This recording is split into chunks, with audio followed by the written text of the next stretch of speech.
നമസ്കാരം, മലയാളി വാർത്തയിലേക്ക് സ്വാഗതം. യൂത്ത് കോൺഗ്രസ് അധ്യക്ഷ സ്ഥാനം ലഭിക്കാത്തതിൽ പരസ്യമായി അതൃപ്തി പ്രകടിപ്പിച്ച അബിൻ വർക്കിയെ പിന്തുണച്ച് ചാണ്ടി ഉമ്മൻ MLA. അബിൻ വളരെ അധികം കഷ്ടപ്പെട്ടിട്ടുള്ള നേതാവാണെന്ന ചാണ്ടി ഉമ്മൻ. മികച്ച പ്രവർത്തനം നടത്തിയിട്ടും നേതാവാണ്.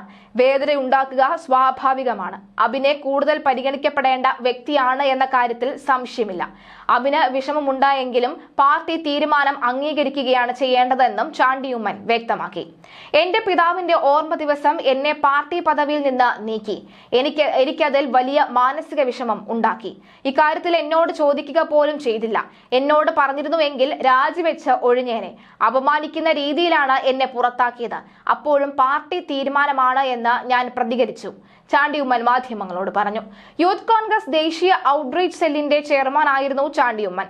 എന്നാൽ ഉമ്മൻചാണ്ടിയുടെ 1ാം ചരമവാർഷിക ദിനമായ 2024 ജൂലൈ 18-ന് ചാണ്ടി ഉമ്മനെ ചെയർമാൻ സ്ഥാനത്ത് നിന്ന് നീക്കിയുള്ള വാർത്താക്കുറിപ്പ് പുറത്തുവന്നു. ഇക്കാര്യം ചാണ്ടി പാർട്ടി നേതൃത്വത്തിനെ അറിയിച്ചിരുന്നില്ല എന്നാണ് മനസ്സിലാകുന്നത്. MLAയുടെ തിരക്ക് കാരണമാകാം പാർട്ടി പദവിയിൽ നിന്ന് നീക്കിയതെന്നാണ് ചാണ്ടി ഉമ്മൻ പ്രതികരിച്ചത്. യൂത്ത് കോൺഗ്രസ് സംസ്ഥാന ഉപാധ്യക്ഷനായ അബിൻ വർക്കിയെ ദേശീയ സെക്രട്ടറിയായി മാറ്റുകയും പകരം OJ ജനീഷിനെ സംസ്ഥാന അധ്യക്ഷനായി നിയമിക്കുകയും ചെയ്തിരുന്നു.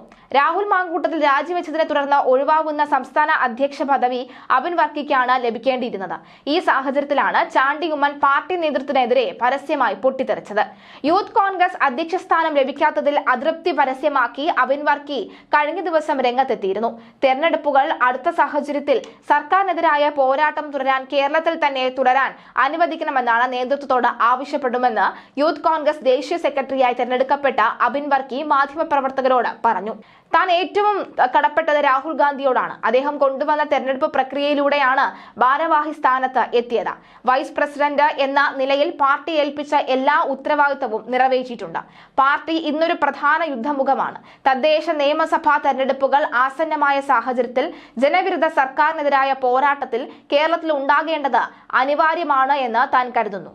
അതുകൊണ്ട് ഇവിടെ തന്നെ തുടരാൻ അവസരം നൽകണമെന്നും നേതൃത്വത്തിന്റെ തീരുമാനം എന്തായാലും അംഗീകരിക്കുമെന്നും എടുത്ത തീരുമാനം തെറ്റാണ് എന്ന് പറയുന്നില്ല. പാർട്ടിയെ തിരുത്താനൊന്നും താൻ ആളല്ല. വിവിധ ഘടകങ്ങൾ പരിശോധിച്ചായിരിക്കാം പാർട്ടി തീരുമാനമെടുക്കുക. മതേതരത്വം കാത്തുസൂക്ഷിച്ച് പ്രവർത്തിക്കുന്നവരാണ് ഞങ്ങൾ.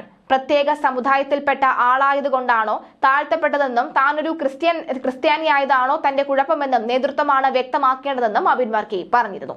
യൂത്ത് കോൺഗ്രസ് പ്രസിഡന്റ് നിയമനം കടുത്ത അമർഷത്തിന്റെ പേരിൽ ഹൈക്കമാൻഡിനെ സമീപിക്കാൻ ഒരുങ്ങുകയാണ് A ഗ്രൂപ്പ്. യൂത്ത് കോൺഗ്രസ് സംസ്ഥാന അധ്യക്ഷനെ നിശ്ചയിച്ചതിൽ കോൺഗ്രസിനുള്ളിൽ കടുത്ത അമർഷം പുകയുകയാണ്. മാനദണ്ഡങ്ങൾ അട്ടിമറിച്ചെന്നും തീരുമാനം ഏകപക്ഷീയമെന്നും ചൂണ്ടിക്കാട്ടി ഹൈക്കമാൻഡിന് പരാതി നൽകാൻ ഒരുങ്ങുകയാണ് A ഗ്രൂപ്പ്. കടുത്ത അനീതിയാണ് നടന്നത് എന്നാണ് I ഗ്രൂപ്പിന്റെയും നിലപാട്. കഴിഞ്ഞ യൂത്ത് കോൺഗ്രസ് സംഘടനാ തെരഞ്ഞെടുപ്പിൽ 2.20 ലക്ഷം വോട്ട് വാങ്ങിയാണ് രാഹുൽ മാങ്കൂട്ടത്തിൽ വിജയിച്ചത്. ഇത്തരത്തിൽ ഒന്നാമതെത്തിയ A വിഭാഗത്തെ ചിത്രത്തിൽ നിന്ന് ഒന്നാകെ പിഴുതുമാറ്റിയതിന് സമാനമാണ് പുതിയ ഭാരവാഹി പട്ടിക. 20,000 വോട്ട് മാത്രം നേടി 4ാമതെത്തിയയാളെ പ്രസിഡന്റ് ആക്കിയാണ് അനീതിക്ക് തെളിവായി A ഗ്രൂപ്പ് നേതാക്കൾ ചൂണ്ടിക്കാട്ടുന്നത്. KM അഭിജിത്തിന്റെ പേരാണ് A ഗ്രൂപ്പ് നിർദ്ദേശിച്ചിരിക്കുന്നത്. സംഘടനാ തെരഞ്ഞെടുപ്പിൽ 1,70,000 വോട്ട് നേടി 2ാമതെത്തിയ അബിൻ വർക്കിയെ പരിഗണിക്കാത്തതിൽ രമേശ് ചെന്നിത്തലയും കടുത്ത അതൃപ്തിയിലാണ്.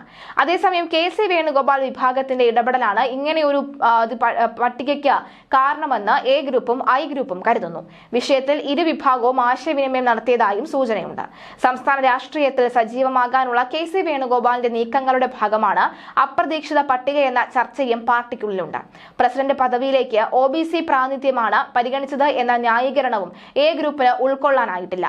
OBC വിഭാഗത്തിൽ നിന്നുള്ള K സുധാകരനെ KPCC അധ്യക്ഷ സ്ഥാനത്ത് നിന്ന് മാറ്റിയപ്പോൾ ഒരു മാനദണ്ഡവും യൂത്ത് കോൺഗ്രസ് സംസ്ഥാന അധ്യക്ഷൻ തെരഞ്ഞെടുപ്പിൽ ക്രിസ്ത്യൻ വിഭാഗത്തിൽ നിന്ന് ഒരാളെ ഒഴിവാക്കുന്നതിന് മറ്റൊരു മാനദണ്ഡവുമാണ് പറയുന്നത് എന്നും ഇത് ചെരുപ്പിനൊപ്പിച്ച കാല് മുറിക്കലാണ് എന്നും ഒരു മുതിർന്ന നേതാവ് രോക്ഷത്തോടെ പ്രതികരിച്ചു. യൂത്ത് കോൺഗ്രസ് ഭരണഘടനയിൽ വ്യവസ്ഥ ചെയ്യാത്ത വർക്കിംഗ് പ്രസിഡന്റ് പദവി സൃഷ്ടിച്ചതും മാനദണ്ഡങ്ങൾ മറികടന്നാണ് എന്ന ആരോപണവുമുണ്ട്. വർക്കിംഗ് പ്രസിഡന്റായി നിയോഗിച്ച ബിനു ചുള്ളിയലിനെ 1-2 മാസം മുമ്പാണ് അഖിലേന്ത്യാ ജനറൽ സെക്രട്ടറി ആക്കിയത്.